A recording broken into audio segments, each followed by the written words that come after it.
தைப்பூசம் இல்லையா, இன்னைக்கு முருகருக்கு பால் அபிஷேகத்துக்கு பால் வாங்கி கொடுத்துட்டு முருகருக்கு வெத்தலை தீபம் போடலான்ட்டு எவ்வளோக்கு எவ்வளோ நம்ம கோவிலுக்கு போய் விளக்கு போட்டு சாமியை வணங்குறோமோ நம்ம தலையில் இன்னும் விதி எழுதிருந்தாலும் அந்த விதியை மாற்றுற சக்தி கடவுளுன்ற ஒரு சக்தி மட்டும்தான்.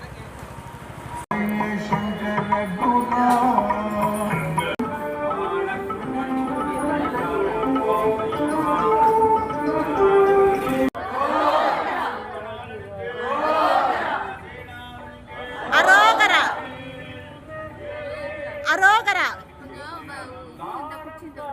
அது வரமா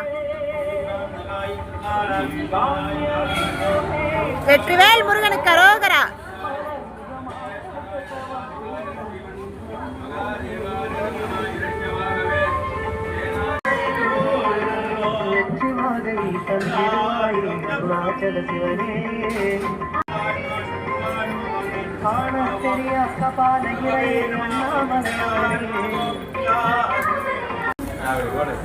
அவ்வளோதான் ஃப்ரெண்ட்ஸ், முருகர் அலங்காரம் முடிஞ்சிடுச்சு, முருகருடைய எல்லா பூஜையும் முடிஞ்சிடுச்சு.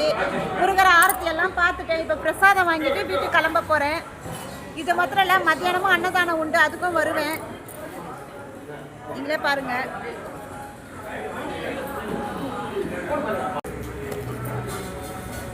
என்ன காலையில் பிரசாதம்னா புளிசோறு வெண்பொங்கல். சாப்பிட்றீங்களா? உங்களுக்கு வேணுமா?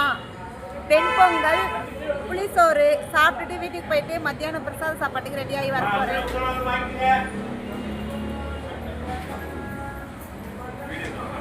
பாய் ஃப்ரெண்ட்ஸ், அடுத்த வீடியோவில் பார்ப்போம்.